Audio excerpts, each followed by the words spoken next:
to talk about community with a few of us that are here. We're going to talk about community. Feel free and at any point, if you have any questions, raise your hand. We'll keep it as informal as possible. I'll try and get through a bunch of stuff, but we'll try and keep it as informal. My name is Jeremy Meiss. I'm the head of community, developer community lead at Auth0. Auth0, we're an identity and access management company. I love communities. I've been a part of communities all the way back to, and I'm going to date myself here, back to the mid to late 80s when BBSs were around and you had to dial in on a 300 baud modem. I've been a part of communities all the way back to then. Who knew that what they would become? I'm gonna knock that over.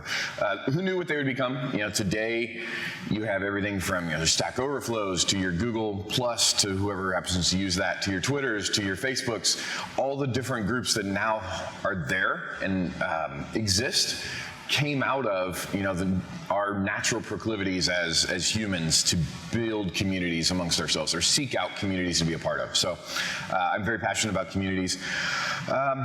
Community is like a watermelon. Yes, good. So let me tell you a little story.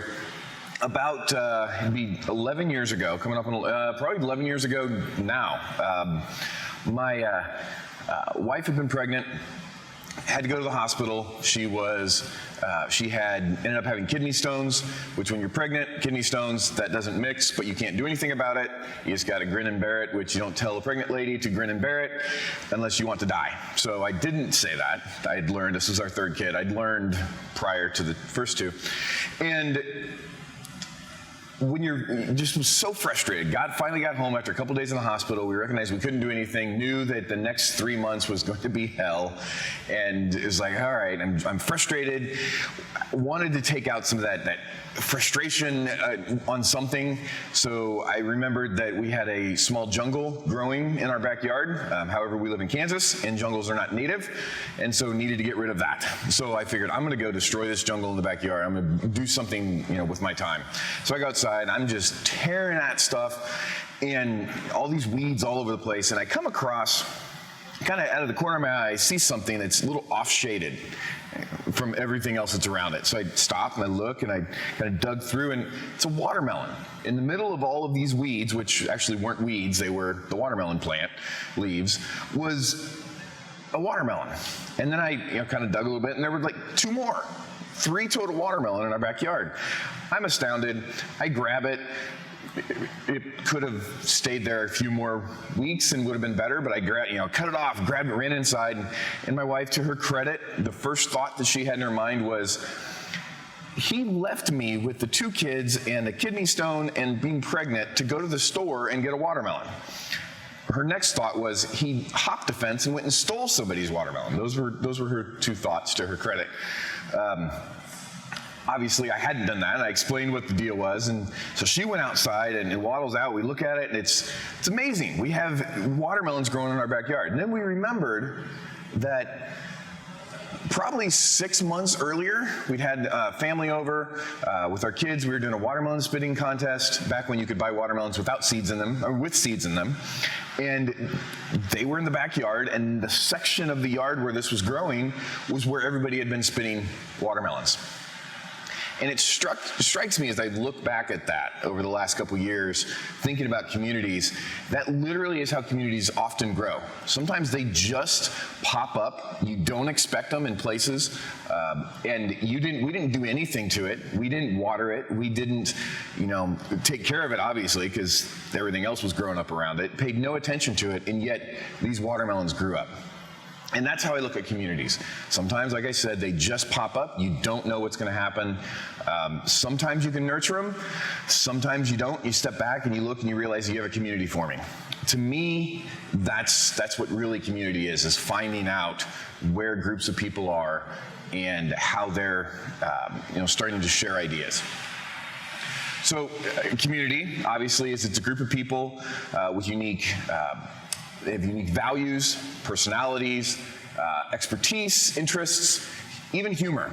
You think about some of the communities you're a part of, they probably fit into at least one, if not a few of these. And they're exciting. You know, you can learn a lot of things. Some are just about, you know, interests and, you know, personalities. Others are about sharing ideas. But they all kind of form around certain things. They all have unique things that form them. If you ever want to be in community and build communities, you need to kind of build cat herding as a skill. It is often like this. You try and get everybody going in one direction, and it rarely happens. I found this, and it's, you know, you got to have the requisite cat pictures in the video, in the talk. So here's my cat video. All right, so communities, the need for community is growing. We're seeing a lot more companies that are starting to, you know, recognize that they need to hire. So you see that from, you know, DevRel teams that are popping up to, you know, a head of communities to, you know, all these different things. People understand that they need communities and that it is become a very vital part of their company and in their product, and what they're doing is building and tapping into the resource that communities can bring. So whether you're building a simple mobile app or a website, or you're building something for a large corporation, you're going to have a need for ongoing support, regular updates, continuous improvement, and that means collaboration is now a priority. Collaborating not only with the people inside your company, but the people that are part of your community and that are your users. It's a priority and a necessity. This usually kind of takes on different forms, functions, everything from business to developer, business to business, business to consumer, business to whatever, any acronym you want. It's going to take on different forms, but collaboration is just absolutely a necessity now in companies. Traditional marketing is less effective, especially with developers. If you've been a developer for any period of time and you start to test out new frameworks or new SaaS products out there, you're inundated with emails and you want to yell at it to stop. The marketing just doesn't work anymore as it used to with developers. And so building those communities is a whole lot better way to market to developers, and they understand and will know that you care because you're asking their opinion and you're gathering their input. Big organizations have started to, there's a lot of case studies that show that there's the value that can come when you have your communities that are being built. American Express that's here could talk about that. Roku, SendGrid, Starbucks, Subway, Walmart even has communities that are growing up and that they're building and that they're recognizing it and really tapping the value of those. And that detail, you can find a lot of studies out there, and I can share some with you if you want, about the return on investment of interacting with the community. So they've started to understand, these companies, that the importance of brand advocates, or call them super users as well, is extremely important. A lot of research recently conducted shows that even just a few years ago that having brand advocates and super users is just extremely important instead of just influencers. You've heard, if you've spent any time in a marketing department and they say, hey, do you know any influencers? Give me names of influencers so that we can go inundate them and ask them to be our brand advocate. That doesn't work. It really doesn't, especially with developers. But having brand advocates and super users, those that are already using what you have and they're talking about it, it tends to be 5 times more valuable versus some influencer that you get. If you see that Brad Pitt is advocating a hair color thing, you might want to use it, but if you know somebody personally that's using it, that's going to be more valuable because you can have that conversation with them and understand the value that it brings. They're going to spend more than 2 times the time inside your app if they're inside your product, if they are getting feedback from brand advocates or super users instead of influencers. They tend to spend 3 times more on average monetarily inside that app. And so, for those that are doing kind of that freemium model, it's that's going to be extremely important, is you understand that if you're building a community of people that are excited about your product, they're going to get more involved. You tend to have a larger social reach. There's one study that said that you get usually about 150 shares on average from a brand advocate or somebody that you know has said something about a product. You're going to share that out more than if you see it from some celebrity. So the reach obviously is going to get much more. And then, like we talked about earlier, it tends to be more trusted. If you're going to trust your friends, hopefully, unless you have friends like mine, and maybe you don't. But you're going to tend to trust your friends more and people that you're aware of on what they have to say about that product or that service or that app, whatever it is, than some mouthpiece that's up there on TV or on some billboard as you go by, or even on an email that you get. So, as we kind of talk about life cycle of communities, as you've now we've gone through the need for them, why you should have them, the life cycle. It is this circle of life that tends to happen with communities. Fever Bee, they're a community consulting company, they have kind of these 4 stages in that community life cycle. And as you're doing those, each of them are going to have their own kind of steps and things that you're going to be doing as part of that life cycle. But understand, as you're working with communities, that where that life cycle can change and continuously, you might skip one if things don't go well, and it might go to one versus the other, or it might explode and skip a step. This is just a high-level overview of what that looks like. So inception obviously is when it starts. You're going to start in that phase, you'll be inviting people. You're just going to start in discussions, getting participation, getting their feedback, building those relationships to kind of make the community understand, and build with the relationships within them so that the community understands, hey, we can be viable and we're going to continue to share ideas. The establishment phase is one where once it's become established, you're doing a lot more content. If you're a community manager, you're probably not spending as much time in the weeds kind of trying to help build relationships together. You're starting to write a lot of content, organize events, talks, those types of things, even analyzing statistics about the community, dealing with conflicts and disputes, and those do happen, believe it or not, that, it is the internet and there can be conflicts and disputes. You might have to jump into those. When you reach the community maturity stage, you're starting to see that influence within the community start to grow. You're starting to see that you get volunteers that want to jump in, they want to help out, they're getting excited, and that excitement lends itself to getting more people involved, and they want to help. Maybe somebody wants to do the content for you or do the social, so that you don't have to do that. That's that next kind of stage as people start to mature in the community. The goals and the visions around why you exist as a community will start to be streamlined, refined. They start to be adopted. Everybody starts to take on that same vision and have that same excitement that you do. And then mitosis, in scientific term, it really just is when a cell splits into a new nuclei. I think that's the right pronunciation. I didn't major in science, obviously. But in this case, it starts to form more focus groups outside of that community, or inside that community, excuse me, that can grow, and they start to build up the core of what that community is.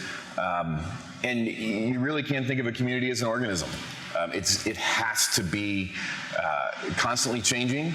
Organisms, they're born, they mature, they sometimes they split, replicate themselves into other things. Sometimes you will have people that will start a new community outside of your community and not be involved as much anymore, but they're taking what they learned and taking their experiences and trying to replicate that, and that's a good thing for your community.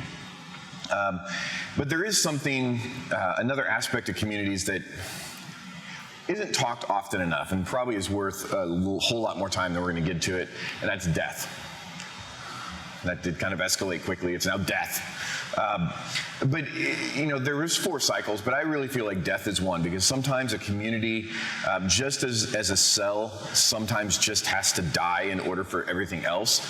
Sometimes communities reach that spot where they just aren't viable anymore, and you have, as a governing body of the community, whether it's a committee or whether it's just a group of people, sometimes you have to know when is it time to start something new, take what we have and do something new and let this thing die. Sometimes it happens.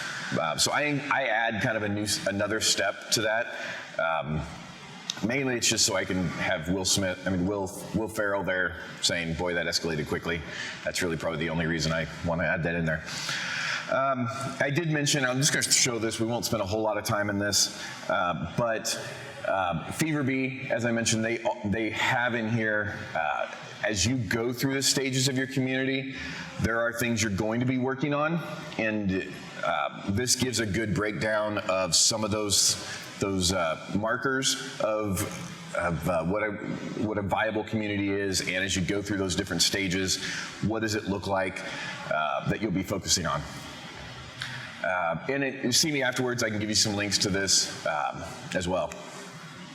So you want people to get involved. Vibrant, awesome communities, they foster this idea of a sense of connectedness with each other. And then they combine that ability for groups to share that and to contribute, add value. And Susanna Fox and the Pew Internet American Life Project said a few years back, if you can enable an environment in which people can share, they will, and the benefits will entice others to join. It comes back to that life cycle. It just keeps repeating itself. If people feel within, that's why transparency and openness should be big values within your community. As people start to share and they have that environment, it just continues to function. And if it doesn't, then you probably have something wrong in the community that you need to deal with. And again, that's probably something for a whole nother talk that should give. So getting started in communities, if you're looking to get one started within your product, if you're somebody that's at a company and you really need to understand and want to start that up, I highly encourage you to do it. It's fun. You will have sleepless nights. You will have a lot of fun doing meetups and going to that kind of thing. But getting started, you need to identify your target devs. Identify the people that is your target market and where they hang out. So that's places like Stack Overflow, Stack Exchange, Hacker News, Reddit. Be careful, because you might go down a rabbit hole you'll never get out of if you happen to pop into Reddit, but that is a community. 4chan, you just stay out of that. That's better. But that is a community. That comes back to the different types of communities. Even if you think about Microsoft's, the Microsoft Developer Network that they've had, I think they've actually named it something else now. That in itself is still a community as well. It's a little bit more closed, and you can have communities that are targeted, kind of private communities. They don't all have to be public, but there's different ways. You need to find out where your target developers are, or your target members within the community are, and then you have to start there. Otherwise, you're going to spin around and put out calls for people and nobody will ever join. Also identifying their interests and motivations. That goes back to the ideas and what is a community forming on? Is it interests? Is it thoughts? Is it personalities? Those types of things. But you really need to identify that. Because if you don't identify what their interests and motivations are, it's really hard for you to kind of craft ways to get them participating. And then removing barriers to adoption. So and this goes for anytime you work with developers, or especially, but remove every pathway or every obstacle in the pathway that keeps them from joining or adopting your product. And that will come into your community as well. So make sure your onboarding is something that gets them to participate and creates kind of a sense of reliance or a sense of need to continue to contribute, or else you're just not going to, they're not going to stick around. It has to be straightforward and simple. So a few things on community onboarding. You want to make them feel welcomed and comfortable. And that seems simple, or it seems like a duh, but it's something that a lot of communities don't do a very good job of. They tend to start the community and say, hey, this is how I like it. And so they just kind of form it like they would. And not everybody's like you, not everybody's like me. And you have to You have to be warm and welcoming in a comfortable space. Give them simple, specific steps to get started. Some forum software like Discourse, they have the little things that say, hey, thanks for joining. After a minute of signing in, you get a message that says, hey, thanks for joining. Here's the top 3 things that you can do to get involved in the community. That's a great way to just help them understand, oh, okay, here's what I can do, here's what this community is about, how I can get involved. Some places will even do a simple thing like, once you've done that, once you've solved the first 3 things in this puzzle, you're gonna get a t-shirt. That's something that gets them to at least complete that. I'll talk a little bit later about why I'd probably caution against that, but there are ways to kind of build that desire to get involved. But don't overwhelm them with too much information, too many tasks right off the bat. You do that, and if you think about when you're joining something, if you have to fill out too many things, some of those SaaS things, if you got to fill out like name, okay, that makes sense, email, obviously, but if now you want to know email and phone number and name and what's your date of birth and what gender, and then you get all these different things, by like the 5th or 6th, you're like, I don't want to fill this out. You cancel it, you never go back. So you want to make sure you just don't overwhelm them with too many things they have to do right off the bat.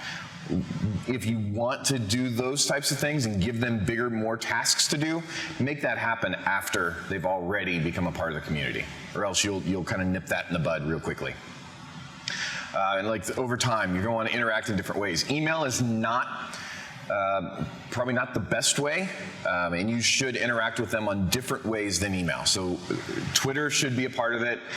As much as I hate Facebook, depending on your personas of the people that are in your community, Facebook might be one of them. But find different ways to interact with them so that there's not just one single pathway to get involved and get in touch with the people in your community. And then everything you do should convey the culture and voice of the community that you've started, or the product that you are. It should come out of who you are. It should not be something that's kind of campy and doesn't convey the product and the mission and all that, because if it doesn't, that tends to not have a whole lot of shelf life, because it's not genuine. You got to try too hard. But if it's as a company, you already are transparent and you already enjoy having a good time and you'll love to share new ideas, and that will carry over in your community, and that will that makes it a whole lot easier. It's not something that you have to try too hard at. So people get involved in communities for a number of different ways, and it's important to understand why people get motivated to get involved in communities. Some do it because they want to receive help. They want to help somebody else. They get a little something inside themselves that say, I gain value for myself, or I gain that warm fuzzy feeling when I help somebody else with a problem. Others, they do it because they want to get recognition. They want to be the top of that leaderboard. They want to be the one that says, hey, in the month of August, I answered 25 more questions than somebody else. Like that recognition, and they get a little badge that's there. And some people do it because it's that. They want to achieve, and they want everybody to recognize them. Some people do it because they want to make an impact. They want to know, it kind of comes back to that little help a little bit, but they want to know that what they're doing brings value. A lot of times people don't contribute to like volunteer organizations or to make donations unless they know that what they're giving and what they're doing is valuable. And communities are very much the same way. So some people won't do it unless they feel like they're making an impact. Others do it just because they want to build connections.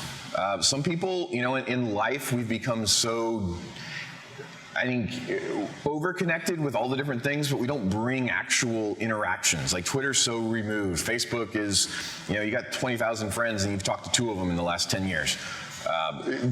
We've created things that don't often connect us with others, and so often people want to find communities that they can connect with others, and that's the only reason they do it, and they get value.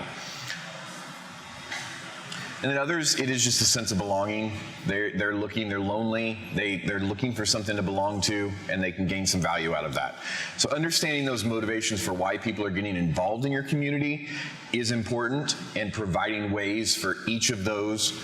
And there can be others, it's not just these 5, but providing ways for them to get involved is important. So once you've gotten them involved, increasing that participation, because you want them to continue to contribute. You don't want them to just get involved and never come back. You want to grow that participation. So once you know why they are motivated, you can start to figure out those ways to get them better participated. So recognition and status boost, comes back to those. They know that they've solved 25 answers, and in your, whether it's a forum or inside your community, whatever it is, you have some type of gamification that's in there that says, hey, once they've done X, Y, Z, they now have more status. Maybe they become a moderator if it's a forum, or they become, or a Google group, or a Facebook group. They get a certain status boost. They go to the next thing. If you think about even like Fortnite, those things, it has the whole reason people get involved is because once they've won 5 matches, now they get a new status, they get a new skin. Like that's a status boost up there. Madden, it's the same thing. Those games understand that gamification, and they play off of what most people do. Others like to do it because they might be able to get more information about the company, more specialized tools, different resources. When I was with XDA developers, one of the things that we did is we provided, as certain developers reached a certain status in the community, then they received things that others didn't. They had a special section that they could build their Android device ROMs on a big server instead of doing it on their own server. There are multiple different things that we did that once they reached that certain status, they got more info, they got more tools. That will take a different form depending on what your company is and what your product is, but you want to have something in there that allows for that. At Auth0, we kind of have, we're working on that, and I'll talk a little bit about that in a minute, but we are working on ways to give them more information and different tools and different resources. More capability and control, as their account in that community, they might be able to, maybe they help become a moderator. They get more, they can flag posts better so that they can help moderate it. You want to have people that want to do that, because moderation is a thankless job. It can be fun, but it's a thankless job, and so providing different ways to increase their participation, so for those that want to be able to have more capabilities in the community, that's important. And then swag, everybody loves swag. I have stickers, if any, they're upstairs, I forgot to bring them down. If you want stickers, I have stickers. But that's one thing, getting people, people want cool stuff, people want the t-shirt, they want the socks for some reason. I don't know why socks is this big deal. I get them and I never wear them. My kids for a short period of time would wear them, and they don't anymore. But you gotta have swag in some way. You do have to be careful that you don't, as you're trying to look for ways to increase participation, that you balance the extrinsic and intrinsic type of rewards. Intrinsic are kind of the things that are more internal values that people gain. Extrinsic is more that external things. The way you get people to be involved in communities is the way you're going to keep them. So if you have to pay them and say, hey, if you've solved this amount, whoever's the top person in the community each month gets a $200 Amazon gift card. That's not sustainable over time. Eventually that will go away, and those that only do it for that will go away as well. Because you keep them with how you get them. So you have to be careful. You don't just throw swag at people. That should be something that once you get to a certain thing that's really high, that should be something that's good. Or you do something really notable, then hey, we're gonna throw you some stickers, that kind of thing. All right, so here at Auth0, kind of our story as it works with communities. It's a little interesting. So I've been at Auth0 now 10 months, coming up on 10 months. And prior to me joining, we had, we're a 6-year-old company. We started out, we were really big with developers. We still are, but we were, we had a smaller team. And so as we were responding to questions, we had a little forum. And so the developers that were using our product could easily get in touch with engineers, and we could have conversations and all that. But after time, when you start getting paying customers, you eventually have to offer paid support. And that's great, and that's a great step as a company. But then you kind of reach this spot where the paid customers need SLAs, and your community doesn't. The free users don't. And we had to separate that. And so about 1.5 years ago, almost 2 years ago, we separated the free from the paid support. And instead of, in retrospect, building a team then and saying, okay, we need to focus on this, we can't just leave all of our free on their own, we threw a platform at a problem. We just said, hey, go take this and do it.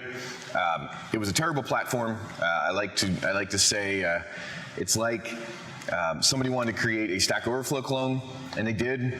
And they had their developers all together, and they had their UI people, and they put them all in the room, and they said, okay, we're gonna do this. Developers are gonna go build it. UI people go on vacation. And never brought them back into the conversation. It was terrible. But we threw a platform at a problem. And so we just said, hey, it'll just happen. And like we talked about earlier, like communities sometimes do just happen, but it didn't work. And they just, like I said, threw a platform problem. So about 1 year ago, they realized, okay, we need to have an actual community, somebody that comes in and can help lead the community. And so I came on board in the middle of December. And I guess that's 9 months now. And so we went from Zendesk, we were using something else. One of the first things that I did when we came on board was I said, okay, we have to get out of this platform, and we have to get to something that encourages developer interaction. This is what the platform looked like. Has a little bit element of Stack Overflow, but it was, the way you used it and the way you interacted was just atrocious. And it was a support-driven community. And what I tend to kind of view that as we had a vending machine community where we had developers that had a question, and so they came to a vending machine and said, I'm looking for a Snickers. How do I find, there's a Snickers, punch in the button, put in the money, boom, pops out, and they leave. And that's not community. That's a support-driven type of thing. It is just Q&A. Guy that started Stack Overflow, who also created Discourse, which is now one of the top forum softwares out there, he said, real community is so much more than just basic customer support. In fact, the whole quote is it's listening to your customers, talking to them in public, folding in their feedback, talking to your own team in public, watching customers give pro tips to other customers, and generally just walking alongside your customers in their journey with your product. And support-driven communities just can't do that. They're not formed that way. They are vending machine. You have a problem, boom, I'm gonna give you a solution. What we are working towards is we are building a community of developers helping developers. So we have, in that same analogy of the vending machine, what we used to have, like you said, is you come in, boom, you leave, is now when they come in and they say, oh, I'm wondering how I do X, Y, Z, we now have developers within our community that are standing there waiting to answer, to help them make that choice. And then saying, hey, why don't we wait here for that next person that comes along, and we're gonna help them. And we've seen that. We've started to see some people started to stand out in the community that before guys on my team, the people on my team, before they can even jump in to answer, somebody from the community sometimes already has answered that question or provided them with the link to the docs that says, oh, here's what you're looking for. And that's what you want to see in a community, is that developers are helping developers, or people in the community are helping people in the community. This is now what it looks like. It's a lot more refined, a lot more driven. It's easier to find what you're looking for. So some of those steps that we're taking that we talked about earlier about increasing participation and getting people involved is we are building kind of a leaderboard so that people can see, to kind of fit with that why some people participate is to know that they, for that month, were the top, or for the last quarter, that they hit the top of the leaderboard. We're building one out so that you easily can see who's who. Incentivizing participation. So we are, the more you get involved, you're going to get more badges, and we're building out internal incentives that also get people within our engineers in the company. Engineers in your company, if it's a developer community, should be involved in your community as well. They should be, because they're building the product, and if they're not hearing what people are having problems with, they're very disconnected, and you have a very disconnected product. And then one of the things we're also doing to help build those personas of who's in the community is we've started, and we just rolled this out, actually it should be going out today, is our first developer community survey that goes out, asks basic questions about who they are, and this is one thing that we will provide incentives to, so that we'll pay for those that contribute into it. One of them is going to win a $250 Amazon gift card. That's one of those things that you can add some value to it. You don't want to do that for everybody, but that's something you want people to contribute, so let's give a little bit into it. And we also are creating a super user program. I talked a little bit about kind of the super user brand loyalty. We are doing it to where it recognizes those that are heavily participating in the community, have the answers. They tend to be the ones that are answering before we are. They are knowledgeable in the identity and access management space. And one of the things we reward them with is, hey, we'll help them go speak at a conference. Like if they want to go speak at a droidCon, we'll help them do that. We'll help them craft a CFP so that it gets accepted. And then when they get there, we'll pay for them. Those types of things that we want to give them, and give them access directly to developers. Talked earlier about one of the getting involved, and one of the things is maybe more access and tools.